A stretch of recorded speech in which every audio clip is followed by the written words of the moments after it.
Everyone, स्वागत है आप सभी को मेरे इस ब्लॉग में। आप लोगों को मालूम ही होगा, ब्लॉग का एक तरह से आप लोगों के लिए मैं एक इन्फॉर्मेटिव वीडियो ही बनाता हूँ। तो आज भी इसी कड़ी को आगे बढ़ाते हुए एक नया वीडियो अपलोड कर रहा हूँ। आशा करता हूँ इस वीडियो को आप बहुत ज़्यादा लोगों से शेयर करेंगे। देखो रे दुनिया ये देखो रे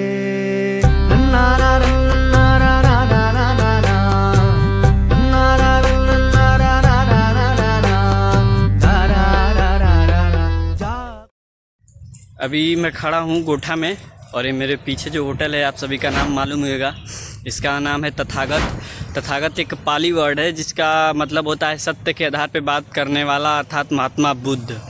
क्योंकि ईसा पूर्व में जब भारत के भूभाग पर गौतम बुद्ध के संदेशों का प्रचार प्रसार हो रहा था और यहाँ से मतलब कि पूरे देश विदेश में उनका प्रचार प्रसार हो रहा था, तो ये वाला देश कैसे, मतलब ये वाला क्षेत्र जो है कैसे अछूता रह सकता है इस सबसे। फिर इसी क्षेत्र में एक प्राचीन व आधुनिक बौद्ध विहार केंद्र गोठा प्रकाश में आया। प्राचीन केंद्र के रूप में गोठा का विशेष चर्चा भी है। यह स्थान वाराणसी और गोरखपुर से लगभग 130 किलोमीटर की दूरी पर है। चूँकि इधर का जो क्षेत्र है एक सारनाथ और एक अपना देवरिया, ये गौतम बुद्ध से परिचित है। और ये वाला भी क्षेत्र परिचित था या नहीं था इसके पहले मालूम नहीं था, लेकिन काफ़ी सारी जब रिसर्च करी, कई इंटरनेट पे कई सारे वीडियो देखे, कई सारे फैक्ट्स चेक किए, कई लोगों से बात करने पे तब पता चला कि हाँ कुछ ऐसा भी जगह है यहाँ पे।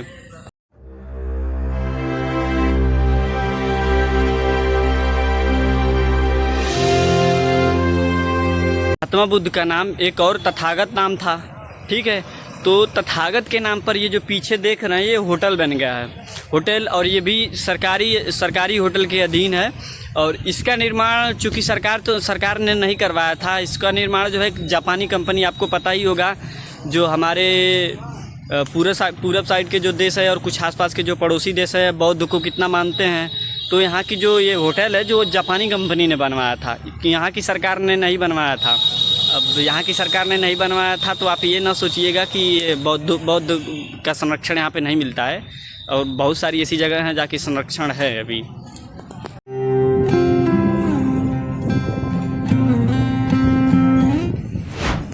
पता है, महात्मा बुद्ध ने जब बिहार में ज्ञान प्राप्त कर लिया तो ज्ञान प्राप्त करने के बाद उत्तर प्रदेश के जगहों को बहुत विशेष स्थान दिया।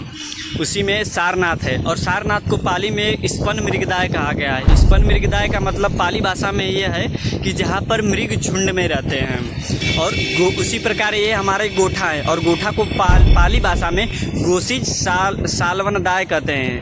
If I am not wrong then गोसिज सावलनदाय, जिसका अर्थ है ऐसा स्थान जहाँ पर गाय झुंड में रहती हैं। और लगभग कई सारे पेड़ जैसे कि सागौन, साल, पलास, इस सब पेड़ों का एक घना जंगल हो, और जहाँ पे मृग झुंड में मतलब मृग तो सारनाथ वाले में, गाय जहाँ पे झुंड में रहती हैं, और सागौन, साल व पलास के वन हो। बाकी यहाँ तक तो सब ठीक है। अब आप सोच ये रहेंगे कि भाई गोठा कैसे नाम पड़ गया यहाँ का। तो चूँकि यहाँ पे जो महात्मा बुद्ध जी, उनके शिष्य और जो उनके अनुयायी थे, यहाँ पे गोष्ठी या मनन किया करते थे। गोष्ठी केंद्र मतलब कि उपदेश देना, ध्यान लगाना, ऐसे से संबंधित है। तो गोष्ठी से बन गया गोष्ठा, और गोष्ठा से बन गया गोठा। क्योंकि हमारे आसपास के जो देहात के लोग हैं वो जो कठिन वर्ड है उनको इजी करना चाहते हैं, तो गोष्ठी थोड़ा कठिन वर्ड है, यानी कि गोष्ठी मतलब है कि तत्सम हो गया, और इसको तद्भव बना दिए गोठा, यानी कि अब ये जाकर गोठा के नाम से जाना जाता है। आपको तो मैं बता चुका हूँ कि यहाँ पर महात्मा बुद्ध जी ने अपने शिष्यों को विहार तथा ज्ञान प्राप्त के बाद यहाँ उपदेश भी दिया था। तो उपदेश किन शिष्यों को दिया था, यहाँ पे लगभग तीन ऐसे शिष्य हैं जिनका उल्लेख है अभी, ठीक है। उनका नाम लगभग आयुष्मान नंद, आनंद तथा खेत अनिरुद्ध, इन 3 शिष्यों को लगभग यहाँ पे उन्होंने उपदेश दिया था।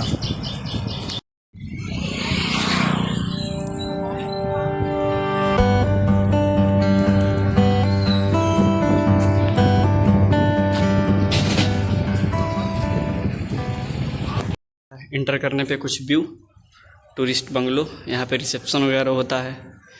और यहाँ पे चूँकि आपको देख लीजिए बौद्ध से संबंधित बौद्ध की मूर्तियाँ, और यहाँ पे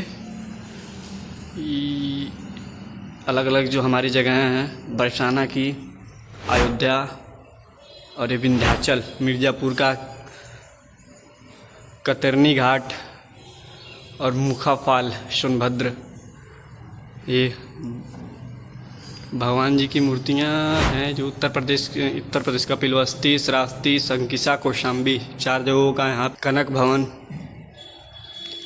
अयोध्या का फिर से यहाँ पे नैमिषारण्य मंदिर, शायद ये कहाँ पे है, सीतापुर में है शायद। चूँकि अभी यहाँ पे कोई है नहीं जिससे बात कुछ किया जा सके, रिसेप्शन पूरा खाली है। जो भी होंगे तो अभी वो पीछे जो सीढ़ी मेरे दिख रही है वो होंगे, ऊपर होंगे वो लोग। चूँकि आपको पता है ये सरकारी जो उत्तर प्रदेश सरकार राज्य के अधीन आता है, तो यहाँ पे राष्ट्रपति और राज्यपाल अगर आके रुकते हैं तो उनके लिए केवल यह निःशुल्क व्यवस्था, यहाँ ठहरने की उनके लिए निःशुल्क व्यवस्था है। बाकी सब अगर आएंगे तो भाई पैसे देने पड़ेंगे, और जो चार्जेस है वो अब मेरे पीछे है जस्ट, तो 1000 नॉन AC रूम।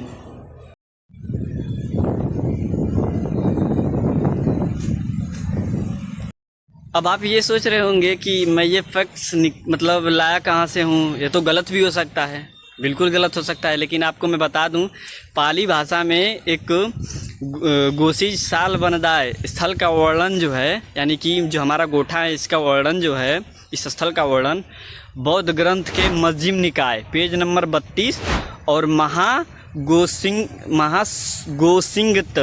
सत 1-4 में मिल जाएगा। आप मिल जाएगा, कहीं बुक उठा के पढ़िएगा, मिल जाएगा उसमें ये वाली स्थान। इस स्थान पर महात्मा बुद्ध द्वारा शिष्यों को विहार कराने तथा उपदेश देने का उल्लेख भी इसी किताब में मिल जाता है।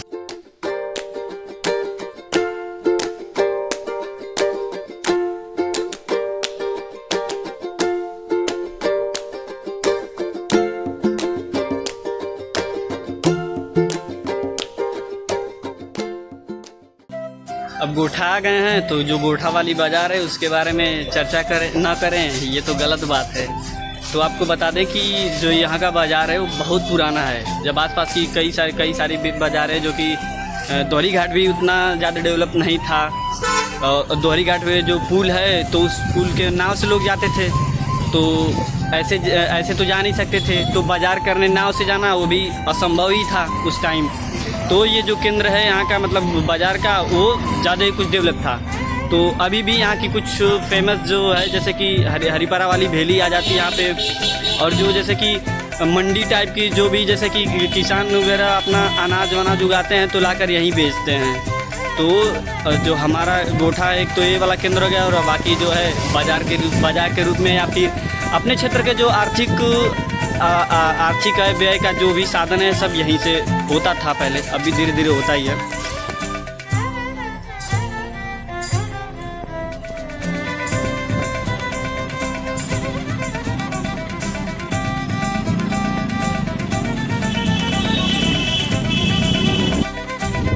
तो ये रही आज की जानकारी, आज का ब्लॉग। आशा करता हूँ आप सबको ये वाली जो जानकारी है तो यूनिक लगा हो। आशा क्या करता हूँ यूनिक तो लगा ही होगा। तो आपसे एक रिक्वेस्ट है, अगर आप चाहते हैं कि ऐसी वीडियो आती रहे और ऐसी वीडियो बनती रहे तो प्लीज़